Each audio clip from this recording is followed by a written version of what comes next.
Humane Society of the North Bay, and guess what season it is? It is kitten season! Yay!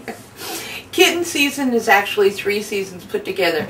Starts in early spring, peaks late spring and summertime, and then starts to dissipate during the fall. What happens is it starts to get warm, and although cats do breed all year round, kitten season, we are absolutely, completely inundated with kitties. Every rescue organization, every shelter, every feral organization, we are inundated with kitties. Many, many, many, many more kitties than any of us can ever handle. There's a couple good things to know that you can do to help us during our kitten season. First, fix your cat.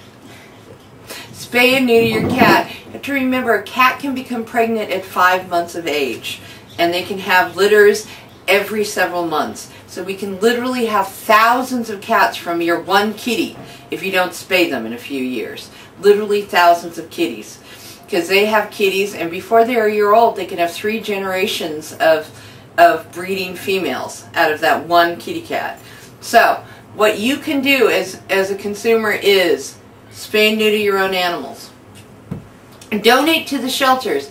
All of the shelters, all of the rescue organizations are completely overwhelmed at this time of year. So help us. You can become a foster. We have lots of bottle baby fosters. It's very rewarding. It's heartbreaking. It's rewarding. It's wonderful. But we very, very much need them.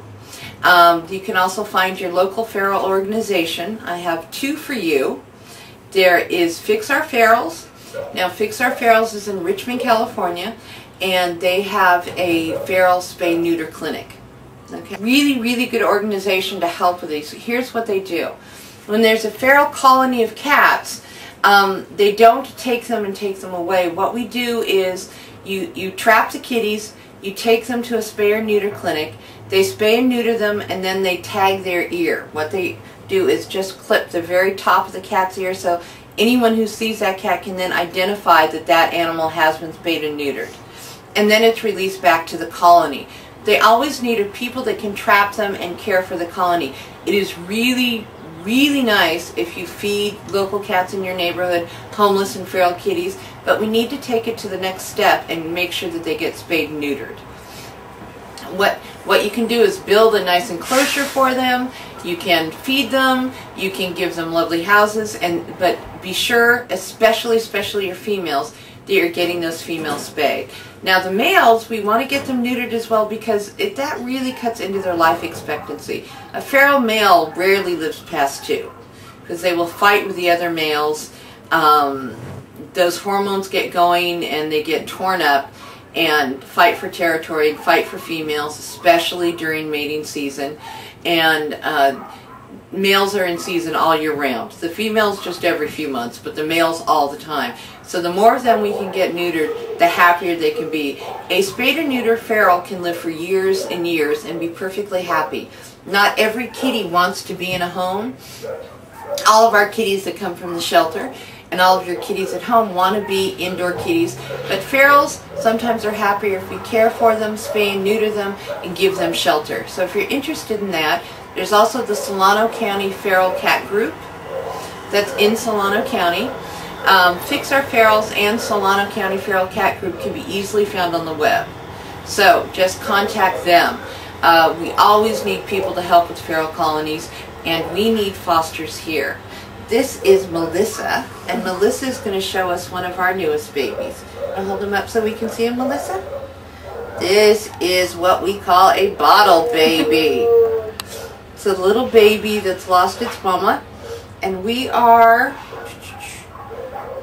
have an umbilical cord anymore, so we're about 4 days old. When they come into the shelter, now unless we can get someone to bottle feed them, oh yes, or another mommy, see, it's calling for you guys. Unless we can get someone to bottle feed them, these guys don't survive. They're very, very, very fragile. Here, I know, Pooper. I understand that. I understand that. Bottles can be found at any pet store. Yeah, I know. Do you want the bottle?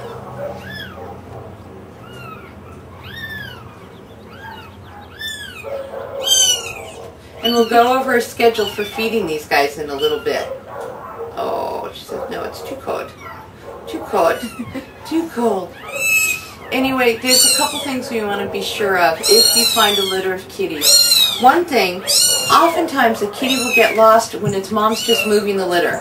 So we want to watch it for a little while. Certainly not for a few days. These guys will perish overnight. But we want to be sure mama isn't just moving them.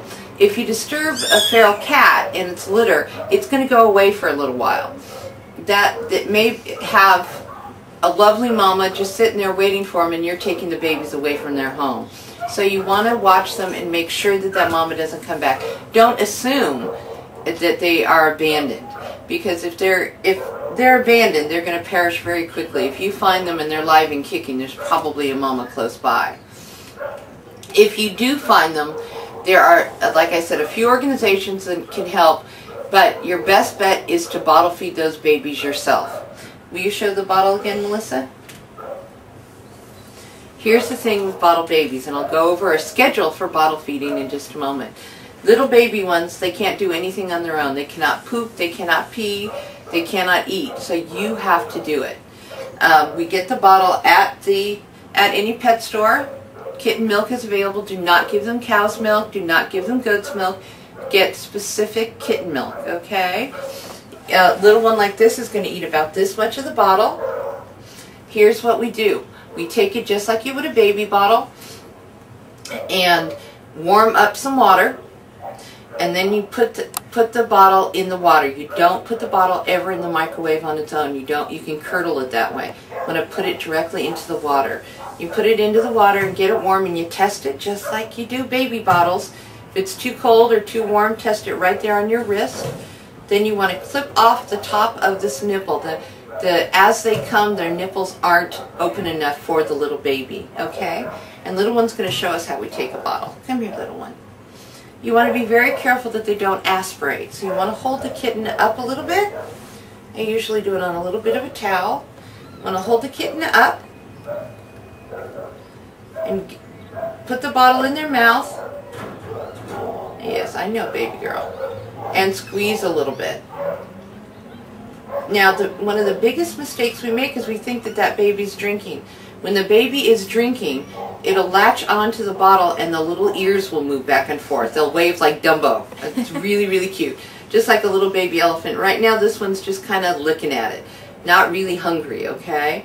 But put the bottle in their mouth, give them a little squeeze, and you want to be sure you keep the bottle in the middle of the baby's mouth. If they start to get teeth, they'll start to chew on the edge of it, and they can chew off the tip. This one's way too young for teeth, but you want to get it right in the middle. Hold the baby up like this. And when they're done with the meal, then you need to help them go to the bathroom. One of the biggest mistakes people make is they don't help kittens and puppies go to the bathroom. It's very easy. Get a little bit of tissue, a little warm, damp tissue. I usually use tissue. I find that that towels and things are a little too harsh on their little rear ends. So I tend to use tissue, and you simply rub. Hold the little baby up and rub. Okay? I know.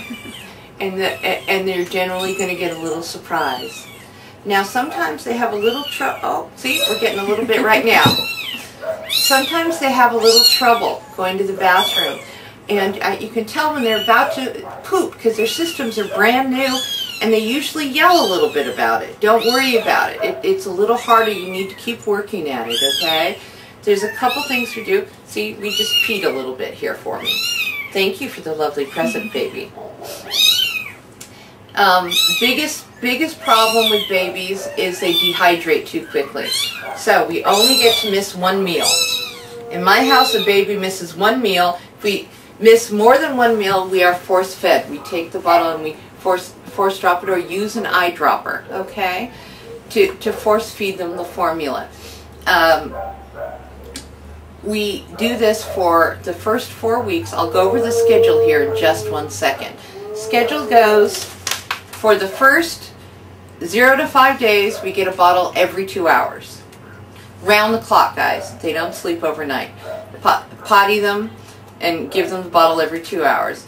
5 to 10 days every 3 hours around the clock. Okay, now you're going to start to get a little bit more sleep. 10 to 14 days every 4 hours round the clock. And you can imagine I've had as much as a litter of 7, and you pretty much just get them all fed and then you start all over again. At 14 days to 4 weeks, it's every 4 hours, but it's they do sleep overnight, so now you can get some good sleep, okay? But you still want to give 3 to 5 meals a day that entire time. As you're reaching the 4 week mark, you're going to start weaning them. And the way you start doing that is you get some wet kitten food, put it directly in the roof of their mouth. What you do is you open up their little mouth, put the wet kitten food directly in the roof of their mouth, and then they start to look at it, and then you take them to the plate. The big mistake here is you don't want to do that and then give them a bottle, because they won't take that bottle. You split up the meals. At 4 weeks, I'm giving 3 bottles and 2 wet meals a day. At 5 weeks, I'm reversing that, giving 2 bottles and 3 wet meals. And slowly introduce some moistened kibble, and as they get teeth, they will start to use that. Also, as soon as we start weaning, I put the water in there for them. First couple days, they generally just play in it, but then they start to get the idea.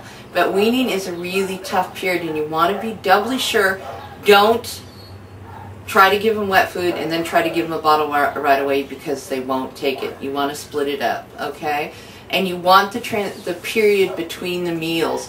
Otherwise, if you try to feed them too often, they won't be hungry enough to get enough nutrition. Now, if we're having a little trouble, and they're having a little trouble going to the bathroom, I'll put some vegetable oil in the bottled milk, and that generally will help their system flow out. Or you put a little Vaseline on a thermometer and help them that way. Okay? If they have a little bit of diarrhea, they can take a little bit of kaopectate. I'll put that right in, give that to them orally as well. Now, at 6 weeks, we should be ready to be weaned. We should be all done weaning and on our kitty food, and about 3 times a day on kitty food. As far as going to the bathroom, they will start to go to the bathroom on their own, but don't stop helping them for at least a few days after that. It's a really hard transition for them. It's one of the ways that we get in trouble. And I will put a box in with them as soon as they go to the bathroom on their own the first time, but I will help them for at least another 4 or 5 days to make sure they're going to the bathroom. And then we have a lovely kitty who's ready for adoption. And hopefully your local shelter, us included, will have space for these lovely guys. You want to show the kitten again? This little one will be ready for its forever home in about 8 to 10 weeks. It's got a lot of growing up to do, and we're trying to find it a nice foster to help them. If you're interested in our foster program, please call us. We're the Humane Society of the North Bay, 707-645-7905, or our website, hsnb.org. Lots of opportunities, lots of foster opportunities. It is kitten season, guys. It's time for us to get involved. All of us. Everybody gets a house full of kittens this time of year. Okay? And don't forget our Barkitecture is coming up. Barkitecture is our big fundraiser, so we can get more kitten milk and more bottles and more fosters and more Melissas to help me with these guys. All right?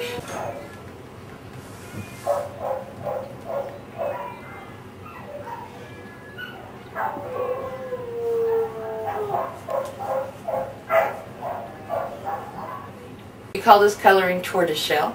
This beautiful tortie is called Pumpkinhead. I know, it's a very classy name for her. Pumpkinhead was a bottle baby. What we were just talking about, Pumpkinhead came to Melissa when Pumpkinhead was 4 or 5 weeks old, and she bottle fed it. And look what we have now. We have a beautiful 6-month-old kitty waiting for a home. You can't do better than a bottle baby, people. Those are the best socialized, most loving cats you ever saw. Once they become bonded to people at that age, you will never find a more loving animal. Pumpkinhead here likes dogs and cats, loves both, would be a great companion kitty. It would be a great companion kitty for just you, or as a companion for you and your other animals. But we're very well socialized, we're very sweet, and we're very beautiful. Look at how beautiful we are.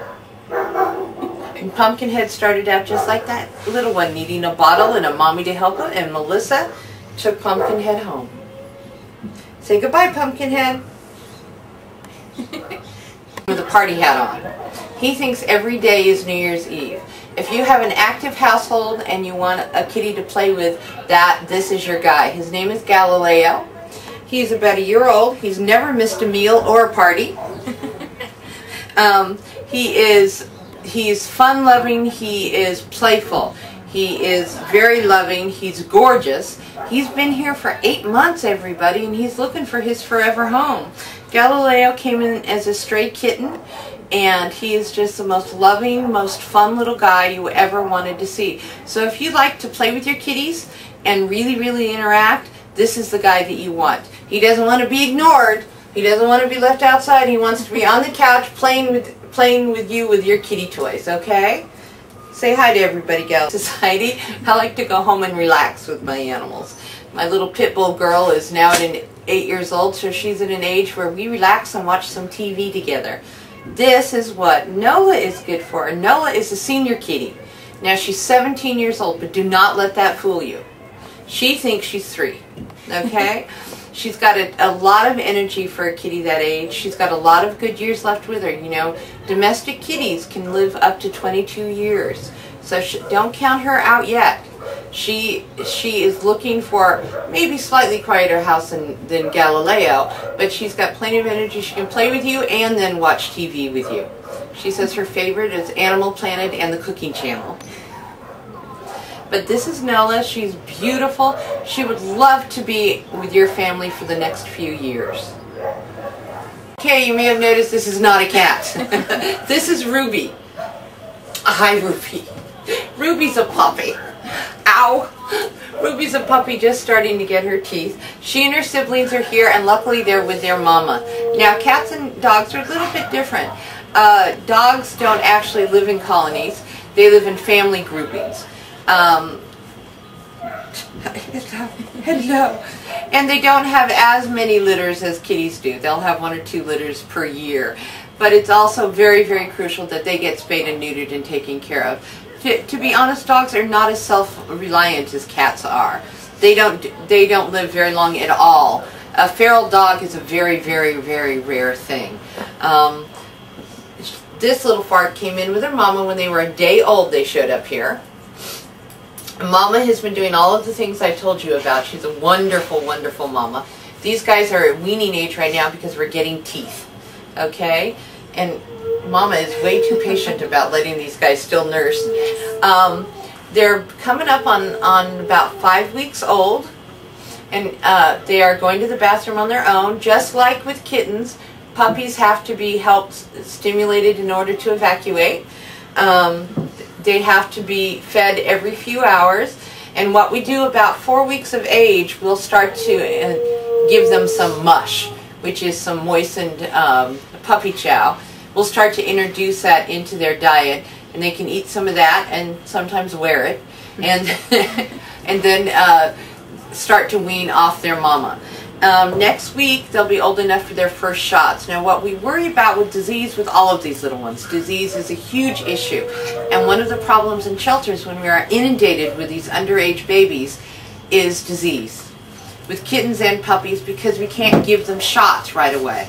So we have to be super, super careful. If you come to see us, and I'm sure you all come to see us on a regular basis, when you come to see us, you may see some caution tape up, or a X pen, what we call a metal pen around a cage. That means that contains puppies that haven't had all their shots. Unfortunately, what coincides with puppy and kitten season is parvo season, and that is the #1 killer of puppies. So we ask that when you come look at my babies, look, don't touch. We're trying to protect them from disease until they get 2 shots. Little one here will get its first shot next week. Won't ya? She says yes, but she doesn't want to. Huh, little one, yes. A couple of these babies are already spoken for, but we have more. We have more just waiting for a good home. This little one is a pit bull mix. We don't know what it's mixed with because Mama won't tell us. But they're lovely, they're sweet, they're adorable. There's 5 of them all together in the litter, and they have had the most doting, attentive mommy in the world. So say goodbye, little one. And don't forget, Ruby, her mama Sapphire, and all the other jewels in her litter want you to come down and visit us. We are the Humane Society of the North Bay at 1121 Sonoma Boulevard in Vallejo. We are on the corner of Solano and Sonoma. We are open from 11 to 5 Tuesday through Saturday. You can also check us out at our website, hsnb.org. Check out our puppies and kittens and all of our other animals up for adoptions. We also have bunnies. For those bunny lovers out there, don't forget those. I'm Bobbi Durston saying have a lovely month, everyone. Oh, and don't forget to give me a call at our phone number, 707-645-7905. That's 707-645-7905. And you can email us at the hsnb.org. Thank you.